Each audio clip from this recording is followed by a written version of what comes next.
Que tu mente tenga la habilidad de permanecer en ruido constante es algo que definitivamente tú deberías estar utilizando a tu favor. Hay algo que yo admiro mucho de las generaciones pasadas, era la capacidad que ellos tenían de hacer del aburrimiento algo positivo. Ahora si estás aburrido puedes estar en tu teléfono por 5 horas hasta que tengas ganas de irte a comer algo o hasta que te quedes acostado a dormir, ¿sabes? Y esto puede pasar en 30 minutos o en 8 horas. Antes la gente se aburría y se iba a cosechar algo, se iba a construir una casa, se iba, no sé, a hacer cosas que eran más físicas, que se conectaban más con ellos mismos, que no lo hacían desconectarse. Y es que precisamente se trata de un desconecte. Y cuando hablamos de la pandemia se puede definir literalmente como un desconecte porque eso fue lo que fue durante 2 años. Y no espero que sea algo que haya que pensarlo mucho para darte de cuenta de que eso fue algo que marcó a muchas personas y a la generación completa. Creo que el desconecte no fue solo con los demás, por las cuarentenas y todo eso. Creo que el desconecte fue más con nosotros mismos y esto no se debió únicamente a una pandemia, esto se ha ido desarrollando poco a poco y no voy a culpar a la tecnología porque no la voy a satanizar y no voy a decir que todo depende de eso y que todo sea perjudicado por eso, porque no es cierto. Es más de nuestra falta de responsabilidad y de nuestra falta de identidad en algunos casos. Y es que creo que muchas personas no se dan cuenta que ese ruido que está en nuestra mente, ese ruido que tratamos de evitar con distracciones o con entretenimiento pasajero, banal, realmente es la otra parte de la creatividad.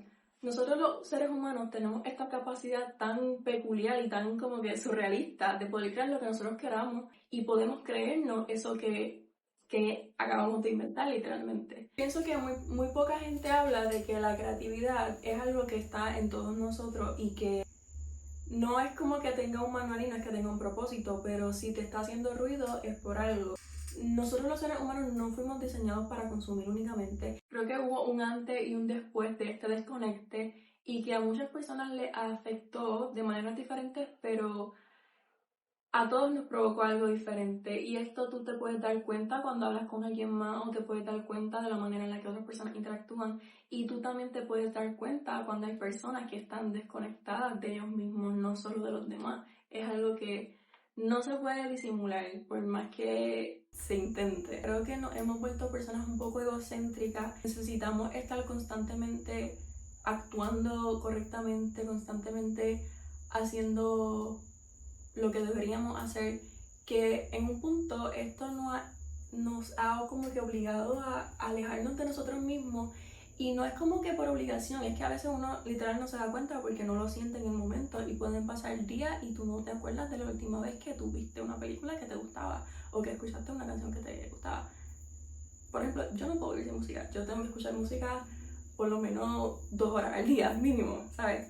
Pero hay personas que no tienen estas costumbres y que no se toman el tiempo de invertir en ello. Por ejemplo, a mí se me ocurren muchas ideas. Incluso puede que yo esté en un momento al azar haciendo cualquier cosa que no esté relacionada a mi estudio, que no esté relacionada a los planes que yo tengo en mente, pero se me va a ocurrir algo y voy a crear un pensamiento a partir de eso y voy a tratar de resolverlo en ese preciso momento porque mi mente funciona así. Pareciera que yo no la controlo, pero lo hago. Lo que pasa es que uno es el que tiene que poner el freno. Entonces, a veces esa idea uno trata de como que olvidarla, evitarla y no la lleva a cabo, entonces eso se convierte en ruido porque la creatividad, cuando no es escuchada, cuando no es plasmada en algo, se convierte en un ruido y eso enoja y eso perjudica y eso molesta. Cuando yo miro este ciclo de tener una idea, rechazarla y que a los 4 días a la semana se te vuelva a hacer presente o se te convierta como en un grillito que te dice, pero ¿qué hubiera pasado? Pero si hubieras hecho esto, o quizás con esto hubieras podido mejorar esto, ¿sabes? Como que esos pensamientos que surgen de un pensamiento y se vuelven toda una conversación mental. Pues analizando ese ciclo, yo me di cuenta de que los seres humanos tenemos dos formas de crear. Está la creación que se denomina arte, el arte que todos conocemos, el arte que podemos ver, escuchar, tocar, leer, ese tipo de arte, el arte físico, el arte visible.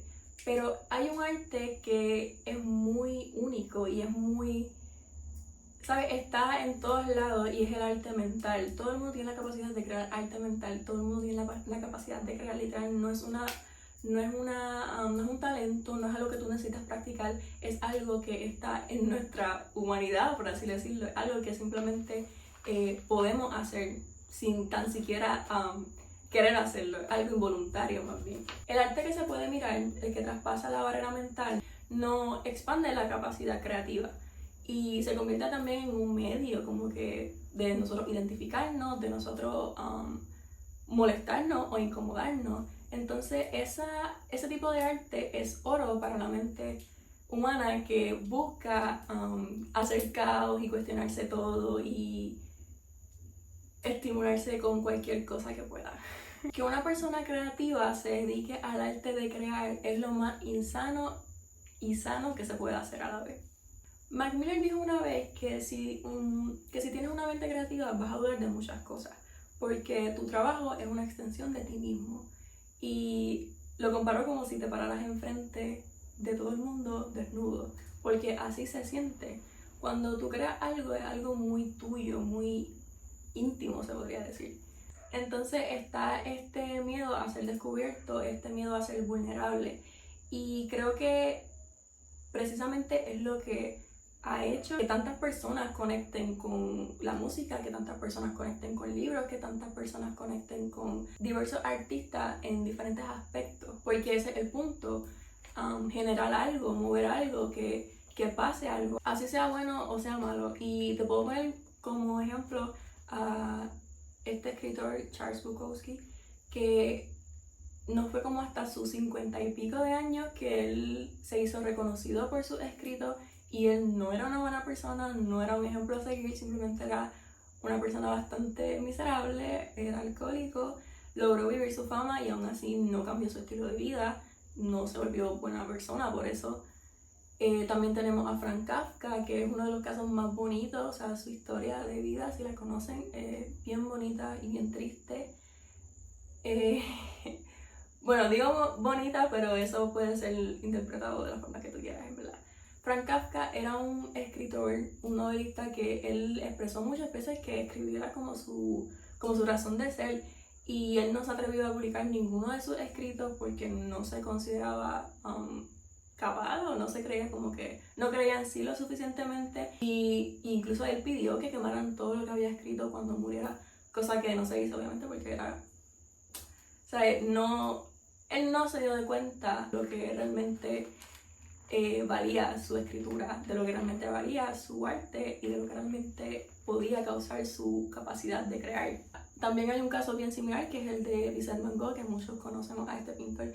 Yo creo que ha sido el más revolucionario y es bien irónico que él, mientras estuvo vivo, se menospreció tanto y nunca tuvo el reconocimiento que ha tenido en la actualidad, que ha sido literalmente icónico, y él nunca logró vivir eso, nunca supo lo que generó su arte, nunca supo que logró ser un pintor de tanta calidad. Estas personas simplemente lograron traducir lo que pasaba por su mente de la forma que podían, y ellos pasan a ser artistas cuando se convierten en una herramienta para la creatividad de las personas que interpretan sus obras, de las personas que se toman el tiempo de analizarlas, de entenderlas y de conectar con ellos. Y creo que es bastante común en la infancia tener este hobby que requiere de habilidad, que requiere muchas veces de talento, pero realmente el talento no existe o es más bien subjetivo. Pero creo que muchos tuvimos la experiencia de querer aprender a hacer algo por reto, como que, por ejemplo, en mi caso fue con el dibujo. Yo quería aprender a dibujar porque para mí fue un reto, yo creo que yo he dicho esto anteriormente, pero siempre lo voy a decir así. La razón por la que yo dibujaba era la razón por la que yo continúo dibujando es porque es un reto personal. A mí me gusta poder tener la habilidad de mirar algo y decir, yo puedo dibujar esto, dame un lápiz que yo lo voy a dibujar, voy a simplificar esta forma, voy a entender esa perspectiva y voy a analizar esas proporciones hasta que queden como yo quiero que queden o como se supone que queden. Pero así como nuestras manos tienen la habilidad de hacer esas cosas, de elegir actuar, nuestra mente tiene esa habilidad, pero tú no la puedes elegir. Entonces hay una fuerza de voluntad que es más fuerte porque es más ruidosa. Porque el arte no te habla, solamente te transmite. Y eso no aclara las dudas, solamente las crea. Y yo puedo decir que yo nunca voy a estar satisfecha con mi arte porque siempre se puede ser mejor. Pero en un principio yo no entendía esto y yo me comparaba demasiado con personas que tenían mucho nivel artístico, muchos años de experiencia y mucha habilidad y mucho talento.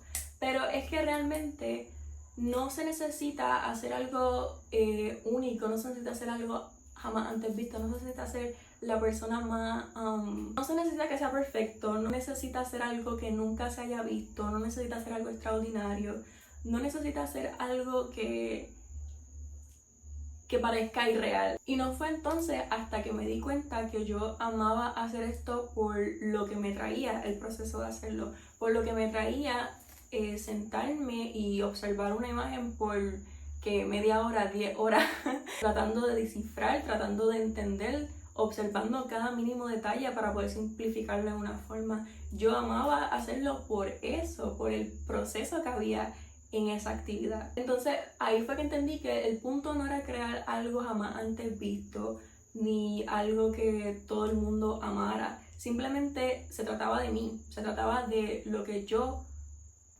hacía, o sea, de lo que me generaba cuando lo hacía. Sin embargo, aún ya yo sabiendo esto, aún ya comprendiéndolo y sintiéndome mejor cada vez que me tomaba el tiempo de intentar un dibujo nuevo, de intentar una pintura nueva, en mí seguía estando ese conflicto y esa disputa de que no entiendo por qué yo digo que soy artista si yo no estoy haciendo nada único. Y ahí era el error, y ahí era la mentira, y ahí era como que cuando volvía a todo ese ciclo del que hablé en un principio. Porque cuando creaba de manera física, creaba el doble de manera mental. ¿Sabes? No machea la intensidad con la que lo hace, o no sabes cómo traducir bien ese tipo de ruido, refiriéndome al ruido de la creatividad, nuevamente. Ahí es cuando las cosas pues se pueden confundir un poco. Y el concepto de hacer algo único y de hacer algo súper diferente es un poco egoísta si te pones a pensar, o no egoísta, más bien egocéntrico, porque no hay nada que sea único, no hay nada original. Las ideas están constantemente repartidas, solo cambia la forma en la que se ejecutan o se explican. Y esto es algo de lo que se ha hablado por años, y tú te das cuenta que la teoría del inconsciente colectivo deja de ser una teoría cuando analizas la historia de la humanidad, por ejemplo. Cada descubrimiento revolucionario ha sido una consecuencia de ideas conectadas de diferentes personas y en diferentes épocas, pero todo se conecta en algún punto. Para poner un ejemplo, las cámaras que todos conocemos. Eso empezó por un preso que se dio cuenta de que desde la oscuridad de su celda, por un huequito de una ventana, entraba luz y eso reflejaba lo exterior, lo que él no podía ver. Y creo que ese preso era oftalmólogo, no sé, no voy a dar muchos datos, pero básicamente él hizo esos estudios y trató de entender por qué pasaba esto, y muchos años después alguien más duplicó esto con una cajita, la encerró, le hizo un hoyito y ahí se dio cuenta de que efectivamente la luz se podía capturar y de esa manera duplicarse, y después siguieron añadiéndole espejos, siguieron añadiéndole... siguieron haciéndose modificaciones, siguieron evolucionando las cámaras y de repente tenían color y de repente podían incluso no solo tirar una foto, sino hacer un video. Y eso nos lleva hasta el día de hoy, que puedes hacer las fotos con la más alta calidad, la más alta definición. También podemos usar de ejemplo el concepto de volar, que Da Vinci quería inventar antes de que existiera la luz, creo, que se trataba de cómo él quería duplicar o imitar a las aves con un prototipo de planeadores. Y es gracioso que después de mucho tiempo se haya inventado las avionetas, que sí, en teoría tienen alas, pero es un mecanismo completamente diferente. Él no estaba tan lejos de hacerlo, solamente necesitaba más herramientas. Y cuando esas herramientas aparecieron, pues las personas pudieron crearlas. No sé quién lo creó, solamente estoy tratando de resumir y traducir esto lo mejor que pueda. Pero si les interesa, búscalo, es bien interesante realmente. Al punto que quiero llegar realmente con esto es que Siento que en la actualidad se ha perdido esto, como estamos tan acostumbrados a que las cosas sean tan instantáneas, que las cosas sean tan fáciles también. Se ha perdido la paciencia y se ha glorificado los resultados sin admirar todo el proceso que hubo detrás de ello, sin admirar el arte de haber pasado por una metamorfosis. Formar algo desde cero es un proceso lento y requiere de mucha paciencia, de mucho valor, y realmente a eso es a lo que le deberíamos dar valor, a lo que conlleva y a lo que trae, o sea, a lo que deja en nosotros. Es como las vivencias personales. Muchas veces recordamos situaciones con desprecio, situaciones difíciles, situaciones que tuvieron un antes y un después, y no valoramos lo que esas situaciones nos dejaron o el aprendizaje que nos dejaron con nosotros y cómo esos procesos realmente dejan una recompensa, dejan una transformación que quizás no se aprecia cuando te miras al espejo, pero tú la puedes notar en la forma en que actúas ahora, o en la forma en que te expresas, o en la manera que superaste cosas que antes parecían el fin del mundo. Lo artístico puede ser y es una forma de nosotros evolucionar como personas. Ahora, en mi experiencia, las cosas cambian un poquito cuando yo, teniendo ya esto en mente de que me gustaba hacer arte como un hobby, que realmente no me lo podía tomar en serio porque yo no estaba cumpliendo con mis expectativas de lo que era ser un artista. Por ende, era un insulto que yo dijera que era artista cuando no venía con todo el paquete incluido de lo que significaba ser artista, según yo.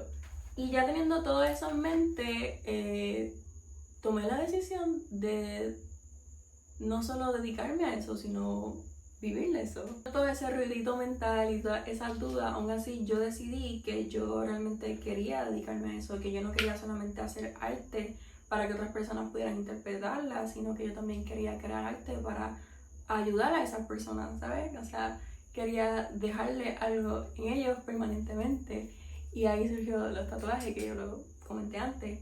Pero ahora yo no solamente era insegura, sino yo también era culpable. Yo me sentía mal al respecto porque el ruidito no se iba, obviamente. De una idea tan grande como literalmente depender de algo que ni siquiera tenías la confianza al 100%, imagínate todo el bullicio que se va a crear. Y cuando yo digo que lo artístico es una forma de evolucionar, también lo digo por experiencia, porque yo lo sentí así este año, bueno, el año pasado. Ya estamos en el 2026. Y qué bueno haberme dado cuenta de eso antes de que terminara el año. A lo largo de este año creo que también yo tuve un desconecte, pero también pude tener el reencuentro. Y el reencuentro no solo artístico, sino conmigo misma.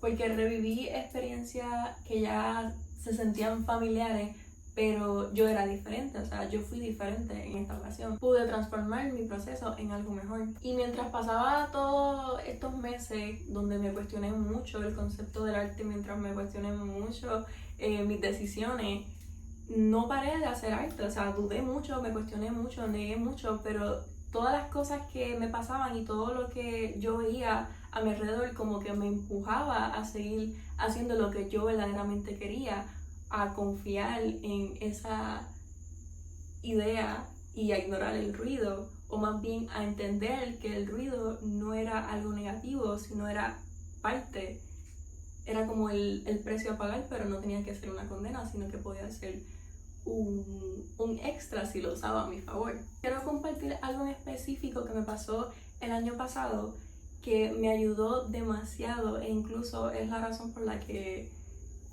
Con Calma existe. Creo que también este es el contexto o el trasfondo de por qué yo digo que hacer arte es hacer las paces con tu mente. Yo no soy una persona muy sociable, pero no es que no quiera hacerlo, es que no me sale, o como que no entiendo muchas veces el propósito de las interacciones entre las personas. Pero o sea, no me niego tampoco a ella. O sea, este año yo sentí que socialicé mucho, o sea, más que otros años, y de una mejor forma también. Pero había algo que yo notaba que muchas personas hacían que a mí no me hacía sentido o no me parecía lógico. Y es que yo llegué a la conclusión de que no podía contarle mis problemas o mis situaciones a alguien más, o que no podía esperar que las personas me dijeran qué hacer porque ellos no eran yo. O sea, no tenía sentido alguno que yo Tú sabes cuando una persona te cuenta algo y tú rápidamente identificas el problema, rápidamente le buscas una solución porque te preocupas por esa persona y quieres ayudarla. Pues esa persona te lo está contando maybe solamente porque quiere desahogarse y no sabe qué hacer y realmente necesita eso. Pero hay personas que lo van a tomar o hay personas que al final del día no van a hacer nada de lo que tú dijiste, simplemente querían desahogarse y se están desahogando, descargando todo su peso en ti, descargando toda su frustración, toda su basura emocional en ti. Entonces, a final de cuentas, ¿qué ganan ellos con eso? Ellos no están ganando nada. Ellos puede que se estén desahogando en el momento, pero no van a resolver sus problemas si realmente no se dan cuenta que quizás los problemas los están causando ellos mismos, o quizás la situación es más, o quizás la solución es más fácil de lo que parece. ¿Me entiendes? Que una persona cuente y que una persona trate de buscar la respuesta en alguien más no va a servir de nada, porque es algo que se trata de ti, o sea, de ti mismo, no de las demás personas. Y es entendible que haya personas más sensibles y que no piensen con esta lógica en el momento de una situación fuerte, pero lo más empático que tú puedes hacer por alguien es querer ayudarlo, o sea, darle una solución. Entonces, este pensamiento se hizo bien claro, era como que si yo quiero saber qué me pasa, si yo quiero soltar algo que me está pesando, voy a escribirlo, me voy a poner a estudiar, voy a formular en oraciones completas lo que estoy pensando, lo que estoy viviendo, porque en mi mente no está teniendo coherencia, no está teniendo sentido y nunca lo voy a entender. Entonces aprendí a explicarla, aprendí a entenderla, porque yo no necesitaba ayuda o no necesitaba que alguien más me dijera qué hacer.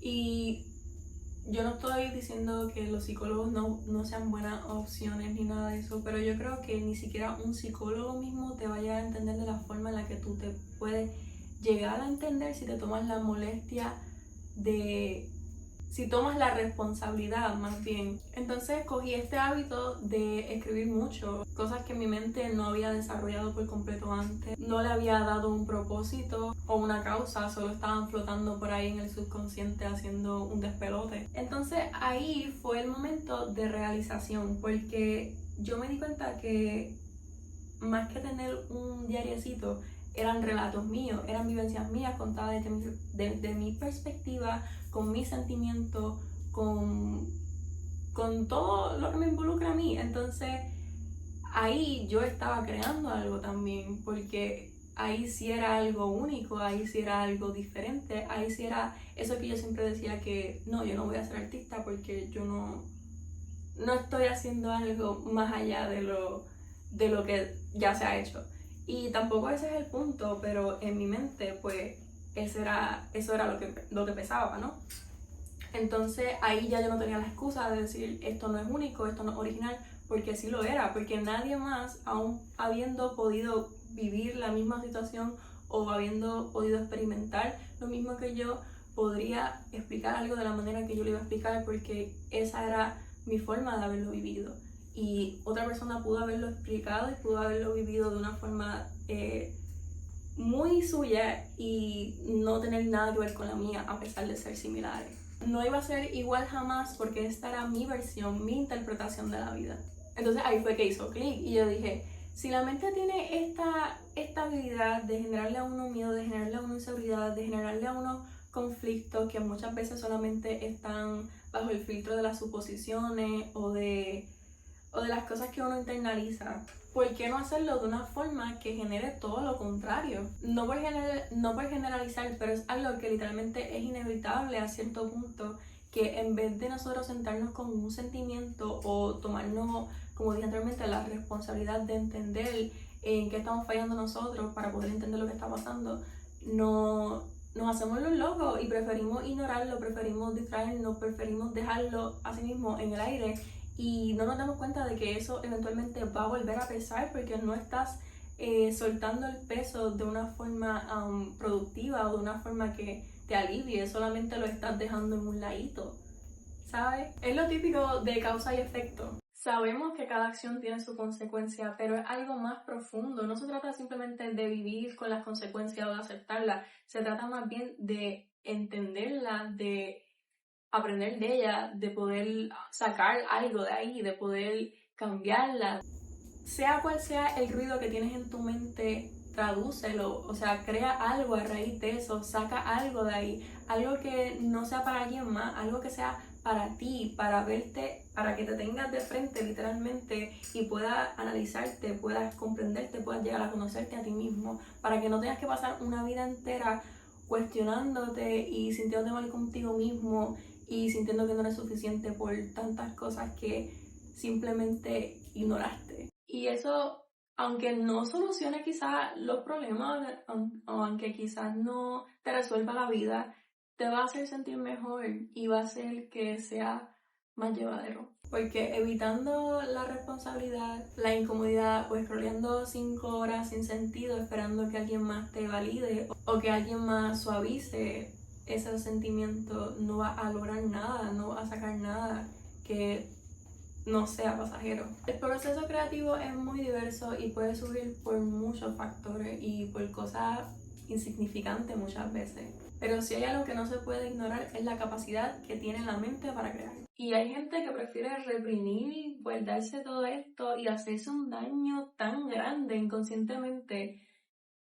Dios mío, hay que expresarse. Y quizás yo estoy hablando de una perspectiva artística y esto no haga sentido o suene absurdo, pero no se trata solamente de lo artístico, se trata de lo introspectivo, se trata de cada ser humano individual, de lo que somos nosotros, ¿me entiendes? Pero es que realmente no se trata del arte. El arte es una herramienta súper valiosa para la introspección y yo me guío por lo artístico porque para mí es lo que ha cambiado mi forma de ver las cosas y es lo que yo veo en todo, literalmente. En cada cosa que pasa a mi alrededor o en cada cosa que sucede, la veo de una forma que no es positivismo, no es siendo optimista todo el tiempo, no es vivir en fantasía, es simplemente elegir qué hacer con tu realidad y elegir cómo interpretar las cosas que te pasan. Y si tienes la posibilidad de literalmente hacerte un mundo entero para ti y vivir ahí y ser feliz y no tener que estar atado a cosas que vas a estar toda tu vida viviendo, pues, why not? Lo digo porque hay un arte en tantas cosas y tan solo se toma el momento de observar y de apreciarla. Hay un arte en los procesos, en la naturaleza, en perderse, en estar solo. Hay arte en intentar aun si fracasa. Literalmente hay tantas cosas buenas que se pueden sacar de lo negativo y que se pueden transformar en lo que tú elijas que se transformen. Y muchas veces esto se pierde entre tanto rechazo, entre tanto egoísmo, entre tanto miedo. Siempre se tiene la capacidad de hablar y verbalizar las cosas, pero muy pocas veces es posible decir lo que realmente quieres decir. A veces las palabras no pueden describir algo tan contradictorio que tú estás pensando o que tú estás sintiendo, pero aún así está ahí y no se va a ir, al menos que lo expreses de alguna forma. Y aunque se busquen otras distracciones, como dije antes, siempre van a ser cero gratificantes y van a ser pasajeras y uno se va a volver a ir por el mismo ciclo. Yo creo que la humanidad está atada a la vulnerabilidad. Somos seres vulnerables. Cuando una persona niega su lado vulnerable o lo evita, se está condenando a sí mismo inconscientemente. Y obviamente pienso que hay algo artístico también en elegir ser vulnerable. Es valiente y requiere ser muy genuino y muy auténtico para permitírtelo. En resumen, este ruido mental, aunque se trate de evitarlo, aunque se trate de bajarle el volumen, aunque se trate de ignorar, siempre se va a reflejar de alguna forma o se va a transformar en algo. Y si tú no eliges en qué se transforma, te va a terminar consumiendo de alguna manera. Y siempre es preferible elegir de qué manera.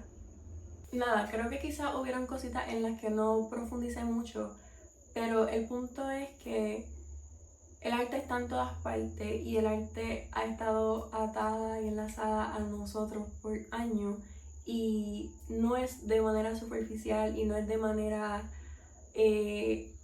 idealizada como lo está actualmente, no es algo que se haga por reconocimiento, no es algo que se haga por fama, no es algo que se busque por una ganancia, es algo que literalmente está en nosotros, o sea, fuimos creados para crear, tenemos esa capacidad, no hay otros seres vivientes que la tengan.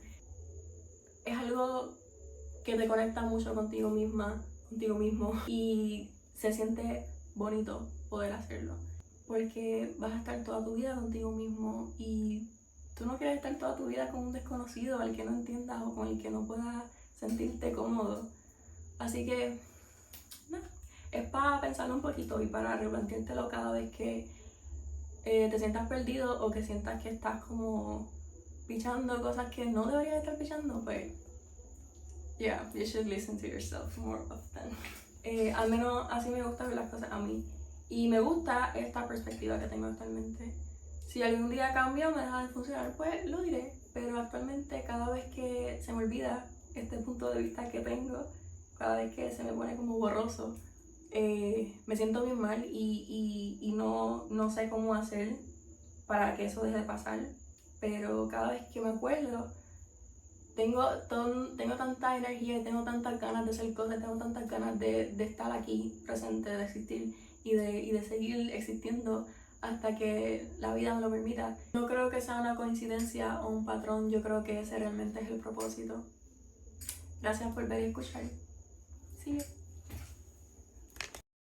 Self-doubt is, you know, like if you have a creative mind, you're gonna doubt a lot of things about the world, about yourself, that's all completely normal.